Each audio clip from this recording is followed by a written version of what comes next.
Tiniyak ng Philippine National Police ang kanilang kahandaan sa pagtugon sa mga emergency. Ngayong araw, sa bayang ginawa ang PNP-wide annual inspection ng disaster response equipment.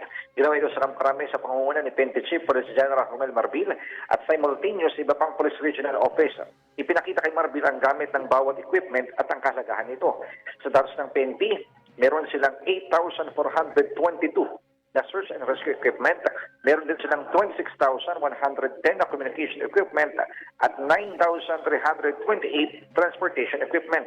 Samantala kanilang sinabi na 21,840 naman power ang PNP ang nakahanda sa pag-responde sa wala.